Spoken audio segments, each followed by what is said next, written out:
Thanks everyone for coming. Like they said, my name is Catie Gould. I'm a senior researcher. Sightline, if you're not familiar, is an independent, nonpartisan think tank based in the Pacific Northwest.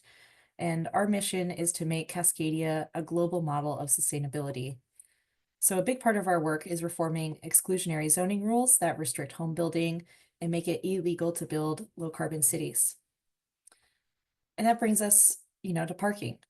Parking mandates are really central to how cities are designed and built today.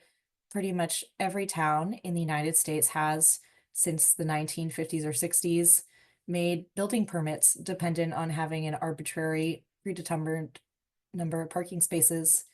And the results of those policies have been, predictably bad. We've paved over a lot of land, causing all sorts of environmental issues. And a lot of that parking doesn't even get used. We've sprawled towns apart, pushing people far away from each other in the places they need to go and making it harder to walk around. We've made existing buildings illegal to reuse, and badly needed projects like affordable housing or childcare centers get trimmed down to match the size of the parking lot if they can get built at all. Right? That's the legacy that we're dealing with parking mandates. And I just kind of wanted to take a minute and kind of acknowledge that, at least for us in the United States, we went through a pretty big election last week. And I'm still kind of processing, what does this mean for the future and where's federal policy going to be at? And there's just a lot of uncertainty in the air. But I kind of want to reiterate that no matter what kind of community that you live in, eliminating parking mandates is one thing that can have an immediate benefit to your community, and it uses no taxpayer money at all. Cities and states have been starting to reform these rules over the past few years, but there's still the law of the land in most places. Right? Most of you are familiar with this mandate map from the Parking Reform Network. Over a year ago, Sightline paired up with them to do a deep dive into Washington state. It had no red dots at the time. And we were focused on Washington because at the time, 2 years ago, there was a state bill to make parking fully flexible near transit stations, but it kind of really flopped. It didn't really go very far. And for the conversation around parking to change, we wanted to get more information about what was actually happening out there and see how bad the situation was in Washington. All right, so let's take a look. Here are a couple of requirements from SeaTac, the city near the major airport near Seattle. For bowling alleys, they require 5 parking spots per lane, plus 1 for every employee. For hospitals, 1 parking spot per bed, plus 5 for every 2 employees.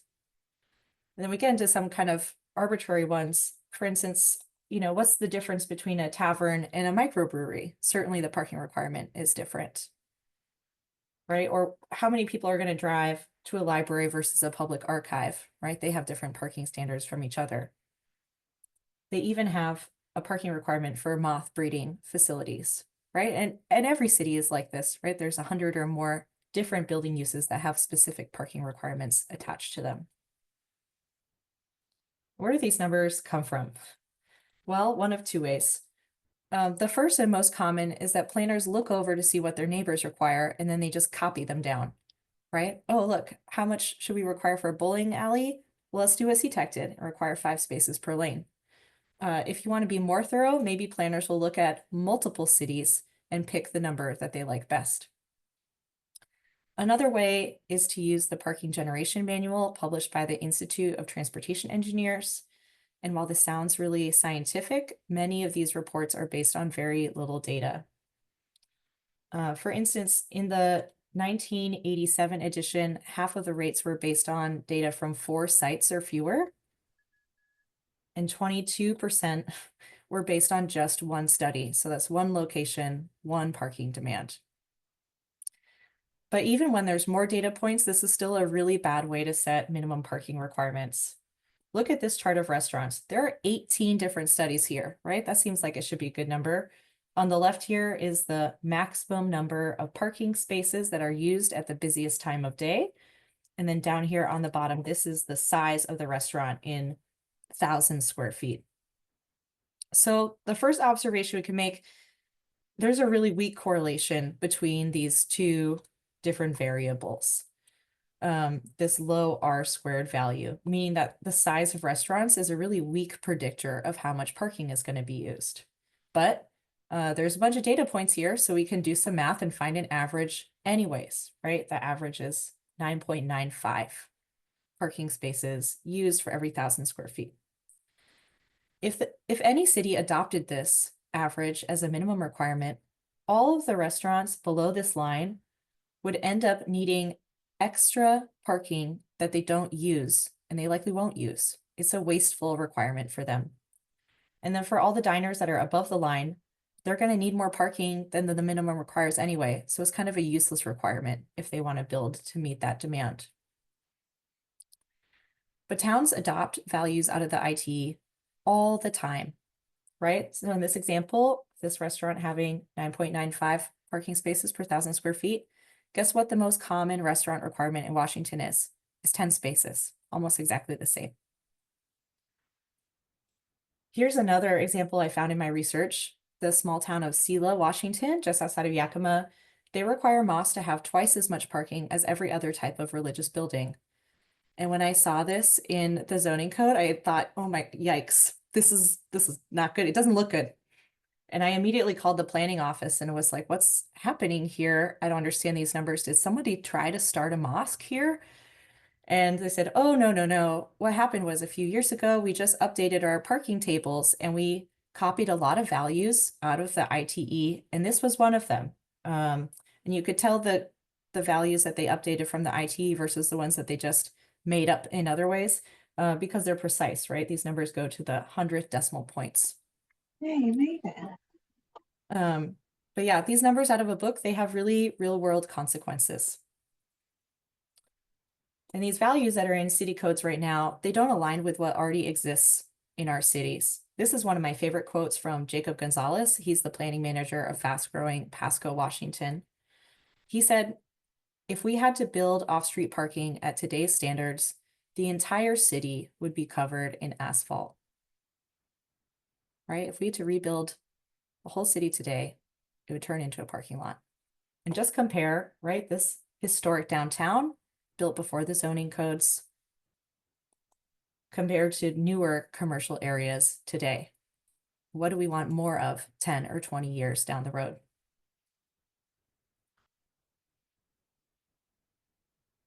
All this parking costs a lot of money. Surface parking is the cheapest, maybe $5,000 to $20,000 a space, depending on the cost of the land.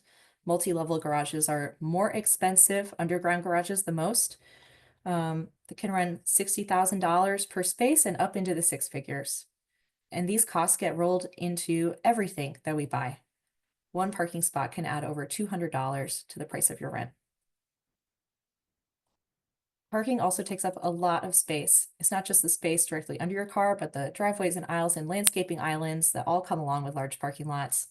And a good rule of thumb is that for every 3 parking spaces required for every 1,000 square feet, the pavement is going to take up an equal amount of area as the building itself. So kind of keep that ratio in mind as we kind of go through some more of these numbers. What happens in real life is when cities require a lot of parking, instead of parking lots getting bigger, buildings just get smaller. Buildings are being designed around serving the needs of the parking lot instead of the parking lot serving the building. This rendering was put together by the Vancouver Housing Authority, affordable housing developers here in Southwest Washington. And they made this kind of in an effort to illustrate to the city of Washougal, where they were doing this project, about what was going to happen to their affordable housing development if they increased the parking minimums downtown, right? And you see at the higher parking ratios, the parking lot is pretty capped out on size, right? They can't add more spaces easily. So the building is just being cut smaller and smaller. The city went forward anyways, and they doubled their parking minimum, and the city lost out on 40 affordable homes because of this move. And under those new rules, even a housing complex like this is something that currently exists on the edge of town. It wouldn't have enough parking as it is right now to be located in downtown today because of these rule changes, right? This just happened last year. Cities are still participating in this system. So, all right, let's see what's going on the rest of the state. For this project, what we did is we looked up key building uses and we compared them across cities. And we know that in reality, cities often have different parking minimums for different parts of town. So even just saying what is the one parking minimum in Bellingham is kind of a complicated, tricky question to answer. But we looked at the base tables. What's the code that applies to the whole city before any exceptions get applied? So here's kind of a sampling of what that looks like for daycare facilities. You can see that cities measure things in different ways. Some of these are per classroom or square feet or children. So we ran all of these examples through kind of a hypothetical building that we made up so that we could compare cities against each other to see how many would be required for the same exact building.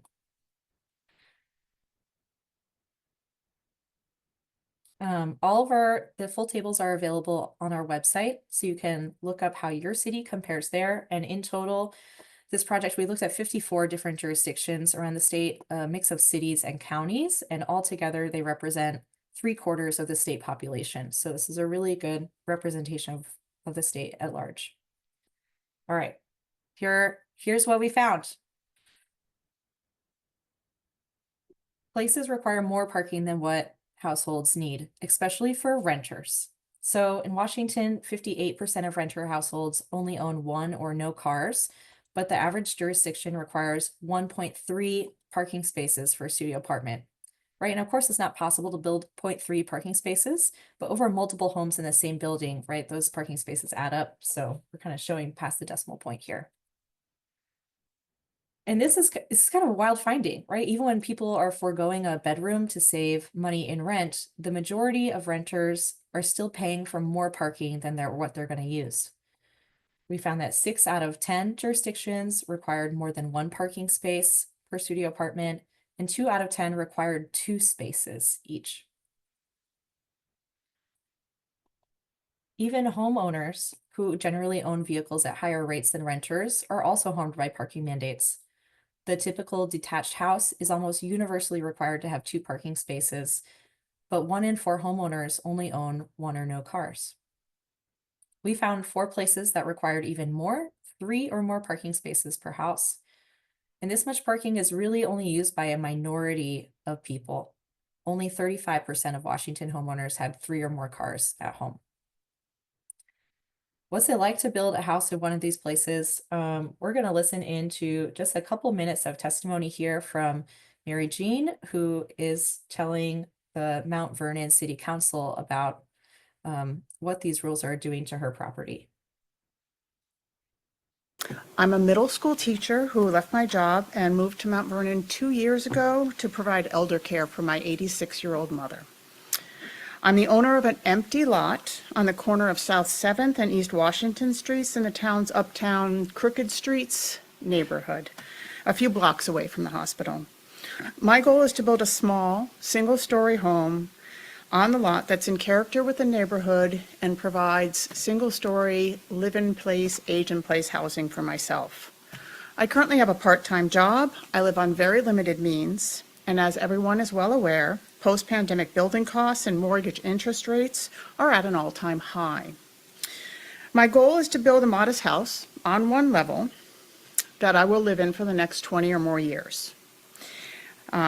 It's approximately 1,000 square feet, and the footprint is about 25 by 48 feet. I've run into a current zoning requirement that prevents me from building this modest home. It's the mandate for a 2-car garage with 2 additional off-street parking sites. Since it is a corner lot, I have a 20-foot setback on 3 of the 4 sides. Similar to geometry spoken of earlier, given these setbacks and my need to have a single-story home, there is room for only a 1-car garage, but not a 2-car garage on this lot. This requirement I find is both cost prohibitive and doesn't align with the character of the neighborhood. I took a walk around my new neighborhood, the one I'd like to be living in. The house next door, it's an old one. The house next door was built in 1900. There are approximately in a 2-block radius, there are about 44 homes. And on these single lots, only 1% have a 2-car garage. 53% have a one-car garage or carport, and 36% have no off-street parking at all. That is the character of this old neighborhood. Stop it there. She says it a lot clearer than I could. These parking requirements don't fit in with our existing neighborhoods. And even these really small parking requirements, 2 spaces, 3 spaces per home, can cause really big problems for people who are just trying to get by. Small parking requirements can block small housing types like backyard cottages. 2 years ago, ADUs, accessory dwelling units, were legalized statewide in Washington, but in most places they still require off-street parking. Only 28% of jurisdictions allow these tiny homes with fully flexible parking. The rest typically require 1 space apiece. But even that can be a big barrier. 85% of homes in this neighborhood in Kent, Washington were unable to build an ADU because of the additional parking required, according to a study the city conducted last year. And instead of lowering the barrier for ADUs by removing the parking requirement, the city kind of tried a Band-Aid solution instead, and they started counting garage spaces as legal parking spaces, making it easier for some properties to meet the requirement. But ultimately, it's not a great solution. It won't help garage conversions, for example, which is one of the most popular ADU types. But ADUs are still easier to build than, say, a duplex, because of the parking requirements are so much higher for duplexes. They require almost as much parking as a single family house, and requiring 4 off-street spaces on every lot really prevents these housing types from becoming more common in the future. And a lot of these, kind of small plexes, duplexes, triplexes, and fourplexes, which is what states have been legalizing, the ones that are already in our neighborhoods couldn't meet these laws, right? Here's a fourplex in Bellingham, Washington. This was built in 1914, predating any zoning code. It only has 1 parking space behind the building, right? The building takes up most of the lot. We also found that it's common practice to require more parking spaces for larger apartments. The average jurisdiction required 1.8 parking spaces for a 3-bedroom apartment compared to 1.3 for a studio. And that sounds fine if you're assuming 2 car-owning adults live there. But what about single parents with school-age kids that don't drive, right? They're the ones that are still getting stuck paying for parking that they don't use. These rules can also dissuade builders from building family-size apartments in the first place, especially if the site can only fit a small number of parking spots. On the commercial side, we found that the typical office was required to have 3 parking spaces per 1,000 square feet, right? So pavement equal to the size of the building. Retail stores required 4 spaces apiece, and the average restaurant required 8. The last few years, there's been a lot of discussion about how cities can be more easily adaptable, right? Now that we have this excess of office space suddenly available, parking mandates make these building conversions harder, right? Even if you're thinking of just one ground floor office, what can you do with it? In 54% of places, more parking is required for retail stores than for offices. Restaurants are required to have more parking than offices pretty much everywhere. And this is kind of how it plays out in real life. This is the Capitol Mall in Olympia, the state capitol. The city would like to turn this area into more of a city center with kind of housing and stores all mixed together in kind of an overlaid street grid, right? Maybe something like what the city of Linwood is trying to do with refurbishing this kind of suburban strip mall site for a new light rail station, right? And it'll grow up to something like this one day when it's all built out. Unfortunately, Olympia cannot do this right now, at least not under the zoning code, because this site is already underparked. Just existing in its current state as a shopping center is 214 parking spaces short, right? So even though we see all this extra space around the edge of the property where you could easily add in a building to kind of add more housing or stores or office space here, you're not allowed to take any of these parking spots away from the property until the zoning changes. And I want to give you kind of an idea for the ranges of values that we're seeing across the state. This is excluding Spokane that totally repealed their parking minimums earlier this year. Good job, Spokane. But anyways, we're not showing them here because otherwise the lows would all be 0 and it'd be a little more boring. So offices, we found that they need anywhere from 5 parking spaces per 1,000 square feet to 1.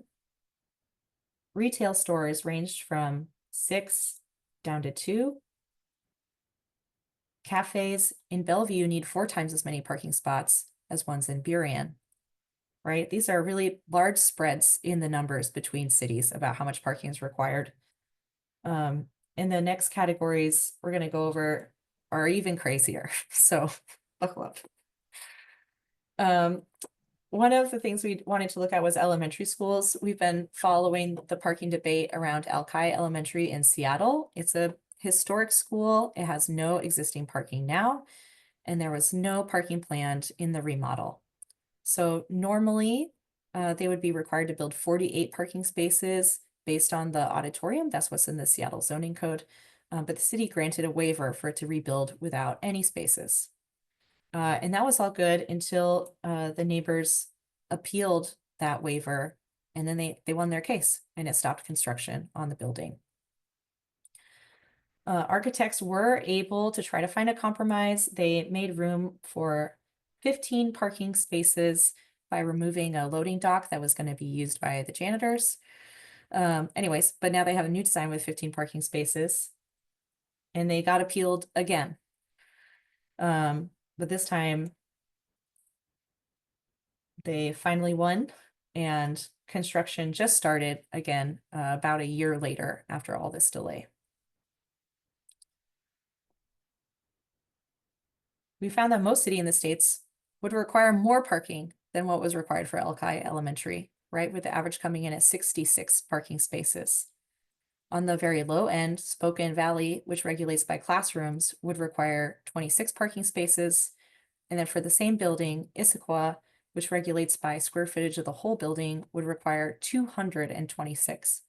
So a parking lot of that size would exceed the size of the property that the school is currently built on. It'd be 100% parking and no school. For commercial daycares, the average number of parking spaces required, we looked at like a 50-child facility would be 13 parking spaces. And that kind of equates to 87 square feet of pavement per child that's being required by local governments. That is a higher requirement than what the state currently needs for outdoor play space for children, right? This is the law saying that space for cars is a higher priority than space for kids. And what happens when sites can't accommodate all that room for pavement, daycares don't get built, and it's ultimately families that lose out, being forced to compete for scarce daycare openings. A bowling alley in Washington typically requires 4 parking spaces per lane, as if the facility was always full and everyone drove separately. It gets worse though. Mercer Island and Redmond don't have a parking requirement specific for bowling alleys.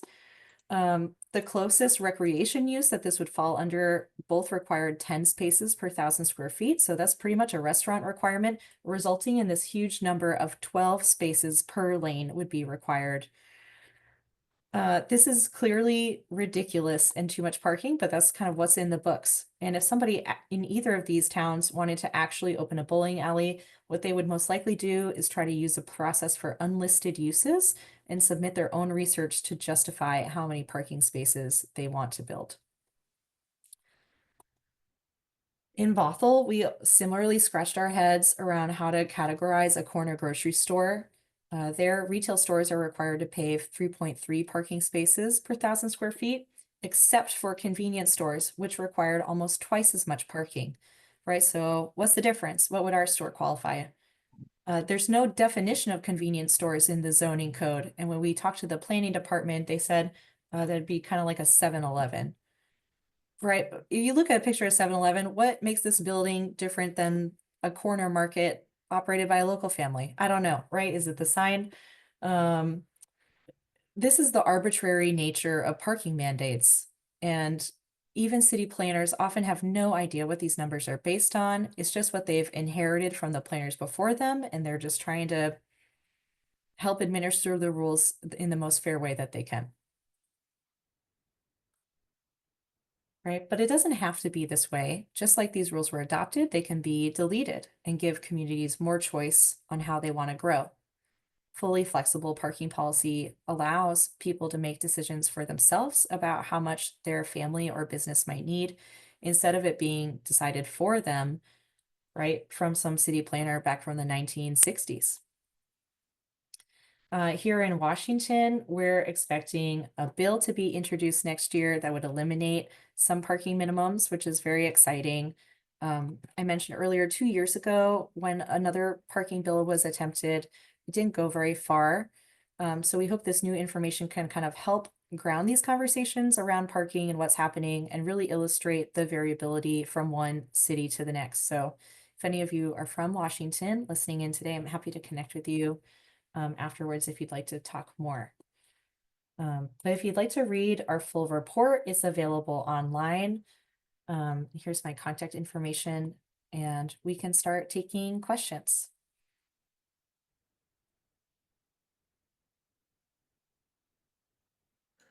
All right, sounds good. Yeah, thanks again, Katie, for the presentation. It was really enlightening.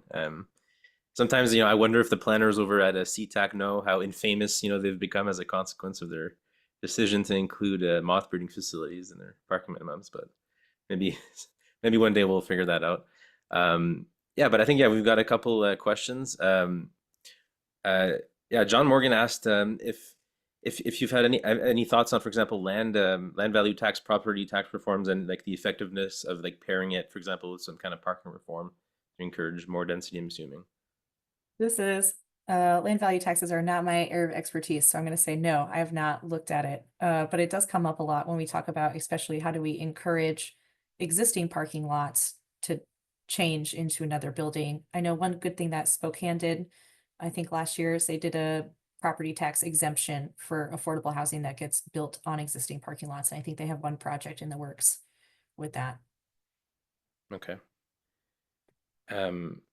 Yeah, and I guess just to expand on what Shield wrote there in the questions, yeah, maybe I know you've looked at so many jurisdictions in Washington State, and so maybe have you come across a type of strategy that has been, you think, more like successful at like delivering the message of the importance of removing parking mandates, like whether it's like family-friendly apartments that pay a disproportionate penalty, or like what do you think is the most like effective narrative or argument to use?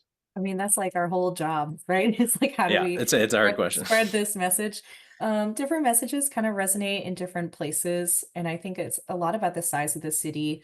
A lot of places think that parking reform is maybe only for big cities that have really good transit, where you don't need a car to get around. And yes, we should do everything we can to maximize the number of people and jobs and things that are located near good transit. So that's in that way, like transit related reforms, we have been seeing a lot of those. But even if you are in a very car dependent place and everybody drives and everyone is going to keep driving, there are still benefits to eliminating parking minimums and just having that flexibility to build 13 spaces instead of 15 without having to go through a discretionary waiver process. Even just by not checking this, even if everyone magically built the same amount of parking as the year before, the planning department would free up some time of going through all these applications and going back and forth with people about checking the parking. So it's really about just letting the amount of parking be flexible as needs change over time without needing zoning code updates. Right. But yeah, people have really emotional reactions to parking, especially a lot of people have never heard of a parking mandate before. And it's easy to assume that maybe all the parking that currently exists in your city were built under these rules and would cease to be there if these rules disappeared. But requiring every single building to have a predetermined number of parking spaces is probably the least efficient way of managing on-street parking, right? Which is what people actually are concerned about. Having a more direct solution like permits or meters can really localize those solutions where they're needed. Would you say the same thing, for example, for the type of messages that are useful for elected officials, or would you say you found there's a bit more of a more success in a specific message for elected officials for parking reform? I think it depends what elected Yeah. officials you're talking about. Yeah, in Washington, we see a lot of growth. People are kind of skeptical of developers. Housing is very expensive. They have very different interests than people in Anchorage, Alaska, right? Who see a lot of vacant buildings and want people to invest in their community and stop moving out of town. Right. So, yeah, we're constantly playing with what messages resonate the best and what helps different people kind of enter into this conversation about reform. For sure. Move, if you want to unmute yourself and ask your question, feel free to go ahead. Hi, this is Kelly from Move Redmond, and I'm curious if in your research you found any policies around creating kind of shared parking agreements of taking like, for example, in Redmond, there's a movie theater that has a huge parking lot that is very underutilized, and across the street is a Together Center that has 22 different nonprofits, and they don't have enough parking to serve all the people coming to their the different nonprofits and direct service providers. And we're trying to see if there could be some sort of like shared parking agreement. And I don't know if there's any examples of those that you've come across in your research. Yes, there are. This project did not focus on that. That's kind of like an exception, right? Like, oh, you can reduce your requirement if you share a parking lot under these rules. When I actually talk to business owners about these kind of things, what I have heard is that usually what the city requires to say this is a official shared parking agreement that fulfills this parking minimum requirement. Sometimes the barriers of those are too high, more high than what someone actually wants to sign away for their property, where they could have maybe just a more informal deal, maybe year to, right? If the city requires a deal for like 10 years, even if the building gets sold to new owners, like um there's just kind of a threshold of like people might not want to make that type of commitment, right? So it's, I don't know, those type of sharing arrangements I think can happen naturally between businesses, especially if your community has like a strong downtown association or business association that kind of like helps facilitate those networks of relationships. But I feel like the city getting involved is often not helpful.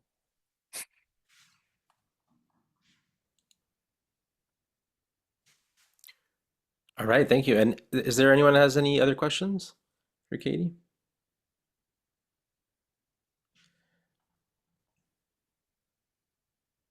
Um,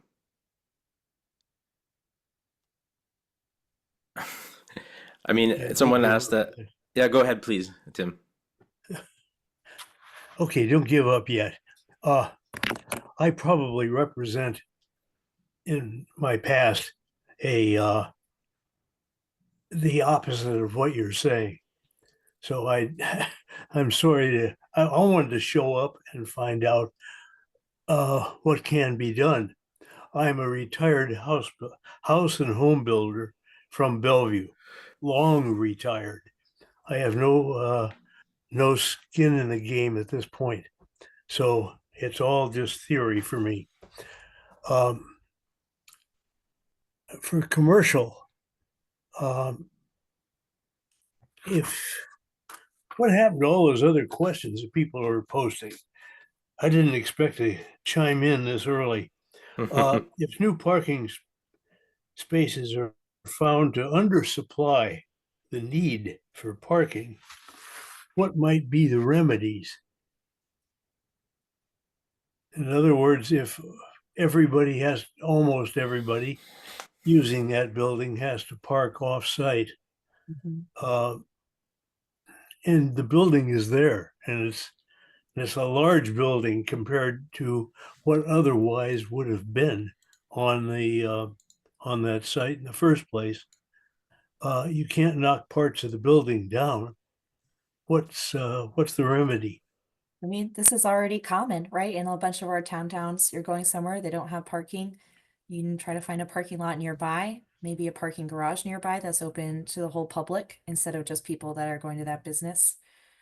Right? Or find an on-street space. So I think a lot of buildings that don't have any parking, right, kind of include in their directions, right? Different way to get here. Includes some information about what parking is nearby, even if it's not owned by them.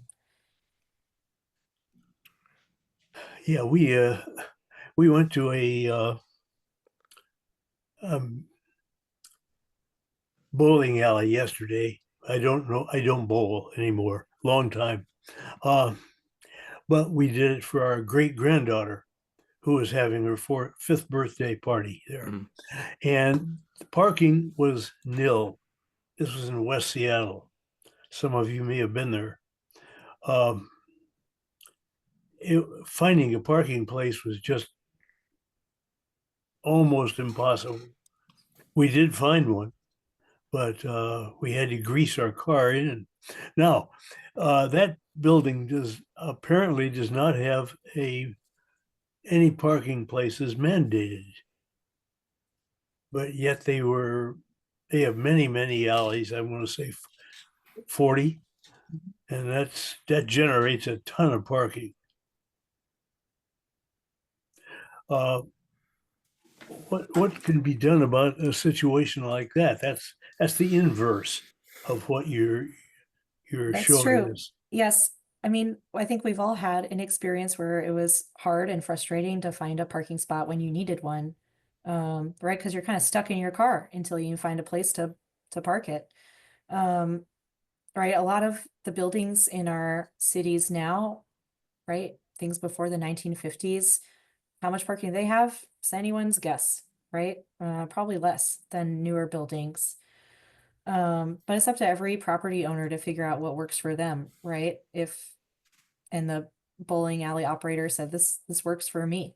Because there are limited options about how to add more parking to an existing site, right? Demolish part of the building or try to get into some shared agreement with other places nearby. So there's not a one size fits all answer, I guess, which is unfortunate, right?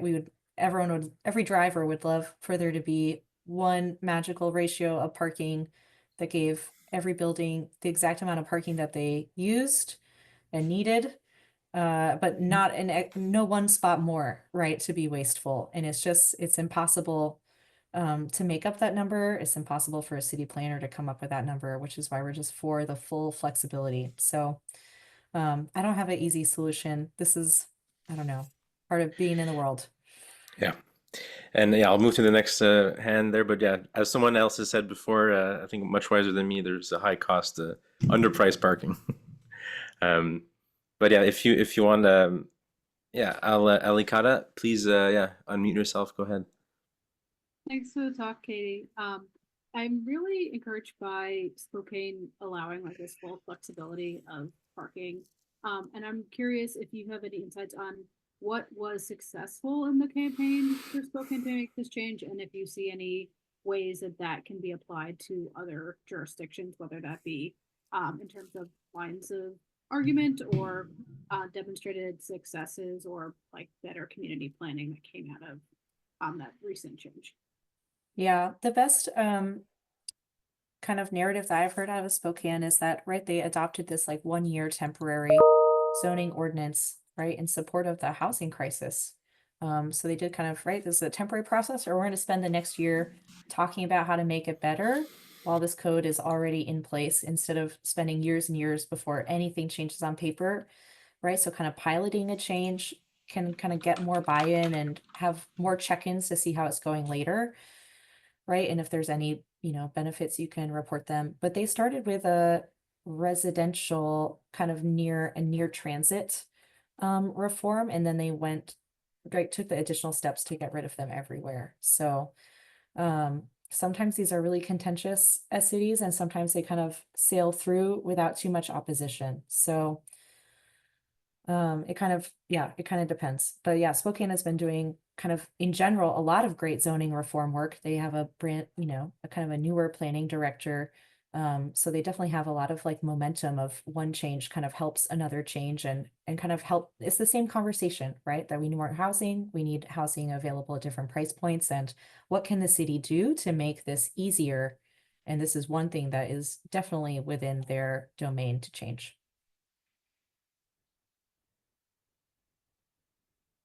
So also a great coalition of, housing developers and nonprofits and environmentalists and renters. That always helps. So All right. Thank you, Katie. Yeah, and Shield, if you want to unmute yourself, go ahead. So of the places that you were able to successfully, or that have successfully gotten rid of parking minimums, which one was the hardest to accomplish in your opinion? And how did you overcome that? I mean, I'm gonna say because I know the most, probably Portland. Um, we've had so many different phases of parking reform over the last decade. And the city kind of made all these carve outs over time. They got rid of parking minimums near transit. Some apartment buildings went in, the neighbors freaked out. Some parking minimums came back, then they got repealed a few years later, when there was more attention on the housing affordability crisis and how much rents were increasing.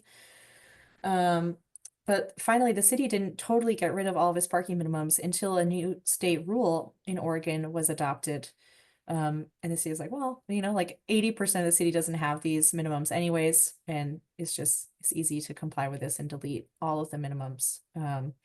That was a couple years ago that Oregon adopted those rules, and I think I was the only person that testified at that hearing just because I felt like it was too it was too important for it to go completely unnoticed. But at that point, right, like there was no debate about parking minimums anymore.